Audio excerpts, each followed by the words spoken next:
إن الحمد لله نحمده ونستعينه ونستغفره ونعوذ بالله من شرور أنفسنا ومن سيئات أعمالنا من يهده الله فلا مضل له ومن يضلل فلا هادي له وأشهد أن لا إله إلا الله وحده لا شريك له وأشهد أن محمدا عبده ورسوله صلى الله عليه وعلى آله وأصحابه ومن تبعهم بإحسان إلى يوم الدين وسلم تسليما كثيرا.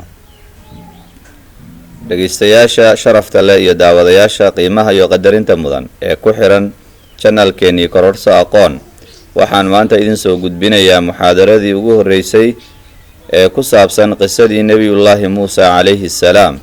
sidaan horeba idinkugu ballan qaaday, channelkeennii kororso aqoon waa channel aad kaga bogan doonto aqoonta noocyadeedii kala duwan, midda diiniga iyo midda maadigaba ah. anigoo ka faa'iidaysanaya fursadda maanta taagan iyo waqtiga waaqiciga ee hadda la joogo ee ku saabsan bisha muxaram aynu ku guda jirno, muxaadarada maanta waxaan ka dhigayaa hadduu ilaahay yidhaahdo fadliga ay leedahay bisha muxaram iyo qisadii nebiyullaahi muusa calayhi salaam. aan idin soo hormariyo qisadii nebi muuse calayhi salaam.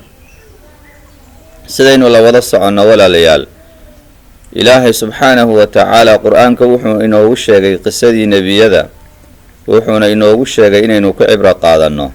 allah wuxuu leeyahay maa kaana xadiidan yuftaraa walaakin tasdiiqa aladii bayna yadayh wa tafsiila kulli shayin wahudan waraxmatan liqowmin yu'minuun. ma aha qisooyinka ambiyada sheeko la been abuurtay ma aha, laakiin waxa weeyaan waa hadal ilaahay weeye.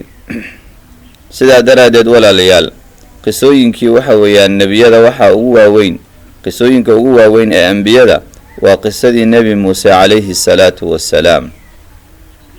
ilaahay subxaanahu wa tacaala wuxuu ka sheekeeyey nebigiisii muusa calayhi salaam, haddana ah kaliimullah, nebigii ilaahay si toos ula hadlay. waa muusa bni cimraan baa la yidhaahdaa calayhi salaam. ilaahay subxaanahu wa tacaala qisooyinkiisii qur-aanka ayuu ku sheegay, meelo kala duwan ayuu kaga hadlay, iyadoo la faahfaahiyey iyo iyadoo lasoo gaabiyeyba. haddaynu hore u galno qisadii nebi muuse calayhi salaatu wassalaam, ninkaa fircoon la dhihi jiray ee waqtigii nebiyullaahi muusa calayhi salaam uu noolaa uu xukun ka hayay, wuxuu ahaa nin waxa weeyaan dadka ku xadgudbay oo dadka qeyqeybiyey, uu waxa weeyaan ka dhigay dadka laba qeyb uu daciifsado uu gumaysto, iyo qeyb waxa weeyaan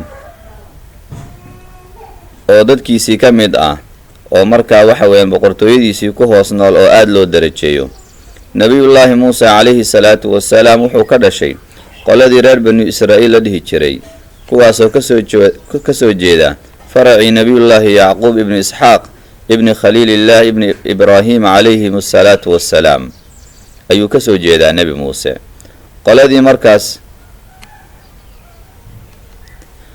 markaas xukunka haysayna waxay ahayd qoladii fircoon baa madax u ahaa xukunkii magaalada masar ka jiray. haddaba fircoon waa uu ku xadgudbay reer banu israa'iil. fircoon waxa uu ka dhashay qabiilka la yidhaahdo qibdiyiinta ayuu ka dhashay. nebiyullaahi muusa calayhi salaamna waxa uu ka dhashay qolada la yidhaahdo reer banu israa'iil. markaasuu waxa weeyaan boqorkan ee daalimka ah ee jabbaarka ah waxa uu samayn jiray yuqatilu abnaa'ahum wayastaxyi nisaa'ahum. waxa uu dili jiray, uu layn jiray wiilashoodii, reer banu israa'iil wiilashoodii. dumarkoodiina waxa weeyaan wuu iska dayn jiray oo ma uusan dili jirin. kadib markii loo sheegay in nin boqor ah imaan doona oo xukunka waxa weeyaan ka tuuri doona, markii loo sheegay ayuu wuxuu galay diyaargarow ah inuu ka digtoonaado in ninkaa uusan soo bixin. markaasaa waxa weeyaan haweenay kasta oo waxa weeyaan dhali rabta waxa uu agdhigay umuliso oo ka warbixida. wax walba ayuu iska ilaaliyey si uusan u dhalan ilmaha yarka ah ee xukunka ka tuuri lahaa.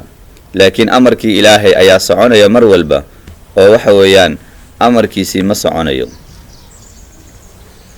ilaahay subxaanahu wa tacaala wuxuu oggolaaday, qadartiisuna ay noqotay in nebiyullaahi muusa calayhi salaatu wassalaam uu dhasho xilliga oo waxa weeyaan raggaa la dili jiray, dumarkana la cafin jiray. nebiyullaahi muusa calayhi salaam hooyadiisii markii ay dhashay waxa weeyaan laabteedii way ciriiriyowday oo aad iyo aad bay uga baqday in wiilkaa laga dilo. ilaahay subxaanahu wa tacaala baa u waxyooday, wuxuu u sheegay in ay samaysato taabuut ama sanduuq wax la yidhaahdo, oo markaa ilmihii ay ku dhex rido, ka bacdina waxa weeyaan sanduuqii webiga niil ay ku tuurto. ilaahay wuxuu u ballanqaaday inuu ilaalinayo uu waxa weeyaan u soo celinayo. innaa raadduuhu ilayki wajaaciluuhu min almursaliin, annagaa kuu soo celinayno buu yidhi ilaahay, waxaana kaaga dhigaynaa rususha mid ka mid ah ayaan ka dhigaynaa buu yidhi ilaahay subxaanahu wa tacaala. nebiyullaahi muusa calayhi salaam isagoo ilmo yara oo sanduuq ku jira ayaa waxaa gacanta ku dhigay walaalayaal fircoon qoladiisii ama ilaaladiisii, oo waxa weeyaan gurigii fircoon baa wuxuu deris la ahaa webiga niil, markaasay gacanta ku dhigeen. markii ay fureen sanduuqii waxayba arkeen wiilkii isagoo sanduuqa ku dhex jira. isla markii waxay yidhaahdeen waaba wiilkii oo waxa weeyaan boqorka xukunka ka tuuri lahaa. boqorkii baa loo geeyey, wuxuu damcay inuu dilo isla markii. markaasaa ilaahay subxaanahu wa tacaala halkaas ayuu ku ilaaliyey, oo boqorka xaaskiisii ayaa waxay tidhi quratu caynin lii walak laa taqtuluuhu casaa an yanfacana ow natakhidahu walada. ilqabowsi ayuu inoo yahay oo ha dilin bay tidhi, aniga iyo adigaba waa ku ilqabowsanaynaa oo ilmo ayuu noo noqonayaa, wuu noo fiicnaanayaa, waxa weeyaan ha dilin bay tidhi. sidaas buu isaga daayey. ilaahay subxaanahu wa tacaala wuxuu gartay ay awooddiisii ay noqotay, uu go'aamiyey in nebiyullaahi muusa calayhi salaam uu ku koro gurigii fircoon inuu ku koro. ilaahay subxaanahu wa tacaala wuxuu gartay nebiyullaahi muusa inuu xaaladda uu ku koro. markii waxa weeyaan wiilkii ay isku dayeen walaalayaal in ay raashin siiyaan, wiilkii waa uu diiday inuu wax raashin ah u cuno ama waxa weeyaan uu naaska uu nuugo. haweenay kastaa loo keenayaa ilmo nuujida, markaasaa waxa weeyaan lagu baroobaynayaa, waxaa la leeyahay cunugaa nuuji. markay qabato wiilkii waa sii oynayaa. ilaahay subxaanahu wa tacaala ayaa u diiday inuu nuugo naas aan ahayn naaska hooyadiisii. markaasay dadaaleen dadkii iyo boqorkii iyo ciidamadiisii iyo ilaaladiisii iyo raggii la shaqaynayay in ilmahan wax weyn la badbaadiyo oo la raadiyo hooyo nuujida. wax walbay sameeyeen. ilaahay subxaanahu wa tacaala qur-aanku wuxuu ku sheegay waxaramnaa calayhi almaraadica min qabl, waxaan ka xaaraantimaynay nebiyullaahi muusa calayhi salaatu wassalaam waxa weeyaan dumarka wax nuujiya in ay nuujiyaan qof aan hooyadii ahayn inay nuujido ayaan ka xarimnay buu yidhi ilaahay subxaanahu wa tacaala. markaasay direen waxay raadiyeen qof nuujida ayay raadiyeen. markaasaa waxay aragtay nebiyullaahi muusa calayhi salaatu wassalaam walaashiisii oo hooyadii soo dirtay, iyaduna tiri ilmahan fiiri meesha ay tegayaan iyo cidda gacanta ku dhigayso, ilaan waa hooyo wax dhashay oo qalbigeedii waxa weeya nugul oo ilmaheedii jecel weeye. markaasaa waxa weeyaan gabadhii waxay ku tidhi markay aragtay dadkii oo sidaa u wareersan, ilmihii oynayaan, wax nuujinaya aysan jirin, hal adullukum calaa ahli beytin yakfuluunahu lakum wahum lahu naasixuun bay tiri, ma idin tusayaa reer oo idinkaga filnaanaya ilmahan naas nuujintiisii daacadna u ah. markaa aad bay ugu farxeen warkaas. waxa weeyaan way soo waday, gurigii bay keentay, gurigii waxa weeyaan nebiyullaahi muusa calayhi salaatu wassalaam uu ku dhashay. markaasay hooyadii qabatay, loo dhiibay, markaasuu naaskii bilaabay inuu jaqo. sidaas ayaa ilaahay subxaanahu wa tacaala qadartiisu ay ahayd, isagaana waxa weeyaan u ballanqaaday. ilaahay wuxuu leeyahay faradadnaahu ilaa ummihi kay taqara caynuha walaa taxzan walitaclama ana wacd allaahi xaq. waxaan u soo celinay nebiyullaahi muusa calayhi salaam hooyadiisii say isheedii ugu qabowsato, ayna u ogaato in wacdiga ilaahay yabooha ilaahay uu xaq markaa yahay. sidaas ayuu ku korayey nebiyullaahi muusa calayhi salaam. hooyadiisii ayaa gacanta ku haysay, laakiin waa wiil boqorka fircoon markaa waxa weeyaan uu sheeganayo weeye, hooyadiina ay nuujinayso, ujro ay ku nuujinayso ayuu markaa ka dhigan yahay. sidaas ayuu ilaahay u gartay u sharfay nebi muuse calayhi salaatu wassalaam. markuu weynaaday walaalayaal nebiyullaahi muuse calayhi salaam maalin maalmaha ka mid ah ayuu wuxuu soo galay magaalada, ayuu soo galay xilli qayluulo ah oo duhuro ah. markaasuu wuxuu arkay laba wiil oo waxa weeyaan laba nin oo dagaalamaya. markaasi ninna waxa weeyaan qoladii nebi muuse uu ka dhashay oo reer bani israa'iil ah, ninna waxa weeyaan qoladii fircoon uu ka dhashay oo qibdiyiinta ah, dadkii markaa xukunka hayay ah. markaasuu nebiyullaahi muuse calayhi salaatu wassalaam wuxuu u adkaysan waayey dulmiga lagu hayo reer bani israa'iil. markaasuu waxa weeyaan ninkii qibdiga ahaa fircoon qoladii ka soo jeeday ayuu feer ku dhuftay nebiyullaahi muuse. markaasuu waxa weeye ninkii meesha uu ku dhintay. nebiyullaahi muuse calayhi salaam arrinkaa waa uu ka shallaayay. ilaahay subxaanahu wa tacaala ayuu baryay, waxa uu weydiistay inuu ilaahay dembi dhaaf uu siiyo. ka bacdina nebi muuse waxa weeyaan waa cararay, magaaladii waa ka cararay markii uu maqlay in qoladii waxa weeyaan qatiilka lahayd ama qoladii laga dilay qofkan ay raadinayaan ninkii dilay. markaasuu waxa weeyaan uu u jeestay magaalada madyan oo deganaa nebiyullaahi shucayb calayhi salaam ayuu nebiyullaahi muuse calayhi salaatu wassalaam uu afka saaray uu aaday. qisadu aad bay u dheerayd, waqti badan ayuu nebiyullaahi muuse calayhi salaatu wassalaam uu socday. ka bacdina waxa uu tegey magaalada madyan ayuu tegey. wuxuu arkay laba gabdhood oo uu dhalay nebiyullaahi shucayb calayhi salaatu wassalaam oo arigoodii haysta, oo rag fara badanna ceelka ay aroorayaan oo arigoodii markaasi waxa weeyaan waraabsanayaan. markaasuu weydiiyey maxaa idinkugu dhacay. markaasay waxay dhaheen aabaheni waa nin oday ah, annaguna waxa weeyaan gabdhaan nahay, raggaanna ma dhex geli karno. markaasuu u waraabiyey oo waxa weeyaan xoolihii. ka bacdina waxa weeye waqtigii hore ka dhow ayay waxay tageen, gurigii bay tageen. markaasuu aabbahoodii la yaabay, ay uga sheekeeyeen arrinkii inay arkeen nin xoog badan oo aamin ah. markaasi ka bacdina waxay noqotay in nebiyullaahi muuse calayhi salaatu wassalaam uu labadii gabdhood uu mid u soo diro, uu yidhaahdo igu waca ninkaas. ka bacdina nebiyullaahi muuse calayhi salaatu wassalaam ayaa waxay is arkeen nebi shucayb calayhi salaam. markaasuu uga sheekeeyey arrinkii. uu yidhi nebi shucayb, cabsanin, najawta min alqowmi aldaalimiin, qoladii daalimiinta ahayd ilaahay waa kaa soo badbaadiyey. markaasaa walaalayaal waxay ku heshiiyeen nebiyullaahi shucayb calayhi salaatu wassalaam iyo nebi muuse in waxa weeyaan nebi muuse uu u shaqeeyo nebi shucayb 8 sano ama 10 sano, uuna u guuriyo mid ka mid ah gabdhihiisa u guuriyo. sidaa bay ku heshiiyeen. ka bacdina waa loo guuriyey gabadhii, reerkii buu ka mid noqday nebi muuse calayhi salaatu wassalaam. markii waqtigii uu dhammaystay 8 sano ama 10 sano ayaa waxa weeyaan uu ka soo tegay nebiyullaahi muuse calayhi salaam magaalada madyan. waxa uu soo aaday magaaladii masar ee uu deganaa, ee boqorkii fircoon uu joogay, ee uu waxa weeyaan qof ku dilay 10 sano ka hor ayuu ku laabtay isaga iyo ehelkiisii. mar alle markii waddada ay socdeen nebiyullaahi muuse calayhi salaatu wassalaam iyo ehelkiisii ay laabanayeen, ilaahay subxaanahu wa tacaala waxa uu ku sharfay risaaladiisii, dacwaddii iyo diinkii ayuu ilaahay subxaanahu wa tacaala uu ku sharfay.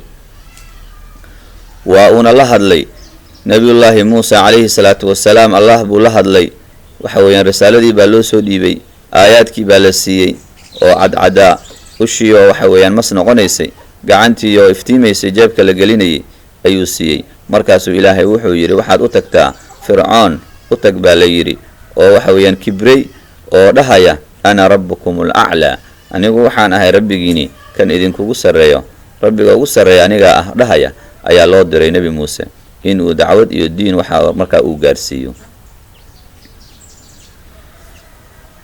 nebiyullaahi muuse calayhi salaatu wassalaam waa uu ka tegey halkaas, waxa uuna aaday fircoon xaggiisii. markaasuu fircoon la kulmay, uu dacwaddii iyo diinkii buu u sheegay ilaahay inuu caabudo in laga rabo, ilaahnimada uu sheeganayo inay been tahay ayuu u sheegay. markaasaa fircoon wuxuu yidhi wamaa rabbulcaalamiin, rabbulcaalamiinka aad sheegaydo muxuu yahay? anaaba rabbulcaalamiin ah. nebiyullaahi muuse calayhi salaatu wassalaam wuxuu yidhi rabu asamaawaati waalard wamaa baynahumaa in kuntum muuqiniin, rabbulcaalamiinku waa rabbiga cirka iska leh waa rabbiga dhulka iska leh iyo cirka iyo dhulka waxa u dhexeeya rabbiga iska leh oo abuuray ayaa rabbi ah haddaad tihiin dad wax yaqiinsanaya rumaynaya. fircoon wuxuu bilaabay inuu ku jeesjeeso nebiyullaahi muusa calayhi salaam uu yidhaahdo alaa tastamicuun, ma maqlaysin miyaa buu leeyahay. ninkan wuxuu sheegayo waa nin waalan, rabbi kalaa jiro ayuu leeyahay. nebiyullaahi muusa calayhi salaatu wassalaam wuxuu yidhi isagoo arrinkaa ka jawaabaya qaala rabbukum wa rabbu aabaa'ikum alawaliin, allaha aan sheegayo waa allaha idinka idin abuuray iyo aabbayaashiinii horreeyey allaha abuuray ayaa rabbi idin ah buu yidhi.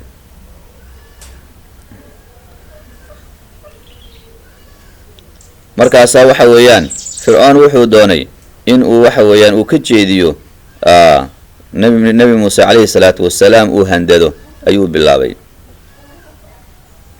marka ugu dambeysa wuxuu yidhi qaala lain ittakhadta ilaahan hayrii la ajcalanaka min almasjuuniin, mar dambe haddii aad samaysato ilaah aan aniga ahayn xabsi baan ku dhigayaa buu yidhi.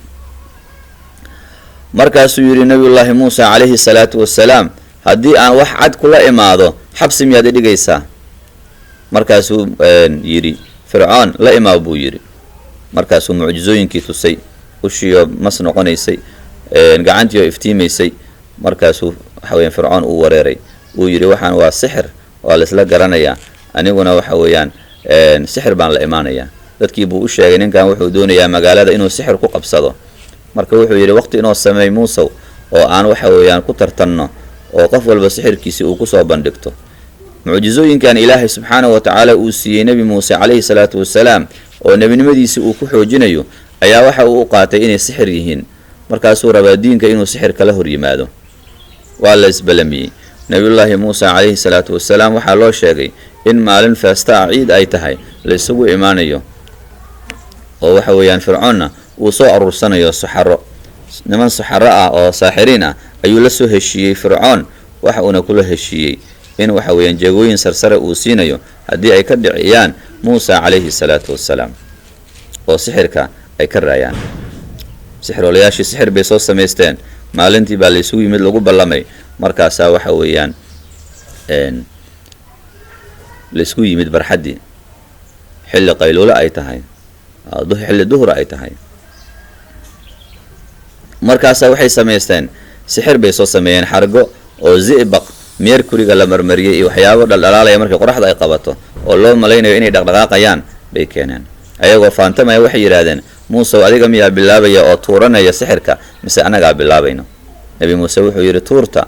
markaasay tuureen wax alla wixii ay wateen, sixir weyn bay la yimaadeen. wa jaa-uu bisixrin cadiim, waa sida ilaahay uu sheegay. waxay la yimaadeen sixir weyn bay la yimaadeen. xitaa nebi muuse uu qalqalay, uu cabsaday. ilaah baa wuxuu yidhi ha cabsanin oo ushii tuur. ushii buu tuuray nebi muuse calayhi salaatu wassalaam. waa isaga iyo walaalkiisii haaruun, nebi bay wada ahaayeen labadooda, iyo boqorkii fircoon iyo ciidamadiisii oo dhan iyo jamaahiirtii o dhan weeye ayaa kasoo horjeeda. markaasaa ushii waxay bilowday intay mas noqotay, bahal noqotay, in ay laqlaqdo wax alla wixii markaa meesha yaalay oo dhan. nimankii saxarada ahaa ayaa arrinkaas ogaaday inay tahay arrin ilaahay subxaanahu wa tacaala awooddiisa ah, aysan ahayn sixir.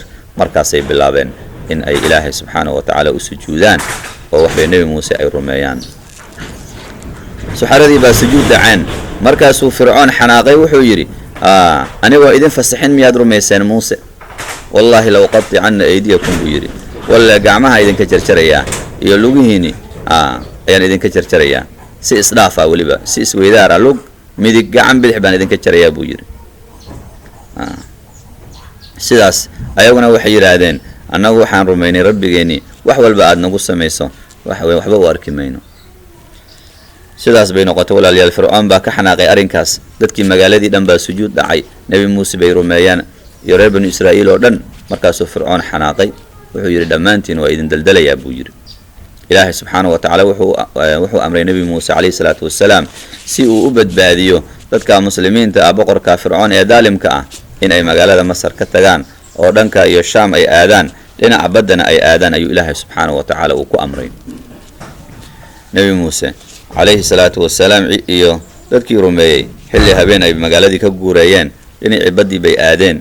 markii waagu uu beryayey ayaa fircoon uu ka warhalay ka war helay arrinkaas ciidan buu soo daba dhigay oo tiro badan asagana uu la socdo. markaasaa waxa weeyaan ay kusoo dhowaadeen nebi muuse iyo asxaabtiisii oo lugeynaya oo baddiina ka hor timid oo meel la aadayna aysan jirin. markaasuu yidhi nebi muuse ilaahay u qaylo dhaanshay oo yidhi innaa la mudrakuun waana la soo haleelay ilaahu annaga. alla wuxuu yidhi kalla ay yidhaahdeen nebi muuse ma ahay qoladii la socotay dheh waxay yidhaahdeen innaa la mudrakuun muuse waana la qabtay annaga. nebi muuse wuxuu yidhi kalla innaa maci rabbii sayahdiin maya na lama qaban oo fircoon na taaban maayo rabbigeenii ayaa waxa weeyaan nagu hadiyeynaya waddada toosan. ilaahay wuxuu amray in baddii ushii uu ku dhufto nebi muuse calayhi salaatu wassalaam. baddii baa waxa weeyaan dilaacday oo noqotay baddii baa waxay noqotay dhowr iyo 12 wadooyin ay baddii waxa weeyaan ka samaysmatay. 12kii qabiil ay ahaayeen reer bani israa'iil ayaa baddii ay mareen. markii badda ay sidaa u gudbeen koodii ugu dambeeyey uu ka baxay ayaa fircoonna soo galay.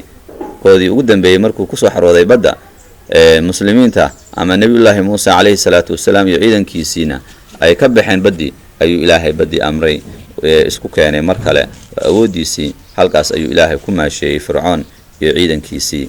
uu fircoon halkaa ka yidhi aamantu annahu laa ilaaha ila aladii aamanat bihi banuu israa'iil wa ana min almuslimiin. waxaan rumeeyey allihii waxa weeyaan ay rumaysay reer banu israa'iil aan alla kala jirin. nus saacan laga bilaabana muslim baan ahay buu yidhi fircoon. waa iimaan ikraah weeye, waa iimaan dirqina iyo qasab ah weeye, cabsi ah. ilaahay subxaanahu watacaala ma ka aqbalo arrinkaas. wuxuu yidhi al'aana waqad casayta qablu wa kunta min almufsidiin. haddeer miyaad rumaynaysaa oo aad hore u caasiday oo aad fasaad aad abuuri jirtay. falyawma nunajiika bibadanika litakuuna liman khalfaka aayah. ciidankiisana meesha way ku baaba'een.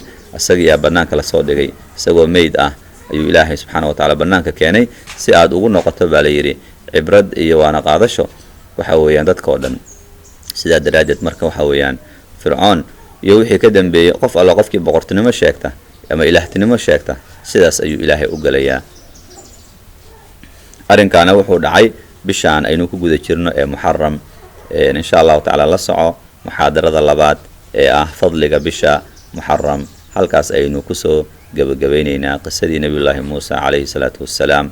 fadlan subscribe garey oo share garey pagekeenii si aad ula socoto wax alla wixii xog ah oo la soo geliyo. wassalaamu calaykum waraxmat ullaahi wabarakaatuh. laa tansuuna min saalixi ducaa'ikum. ducadiina anaga halmaamina.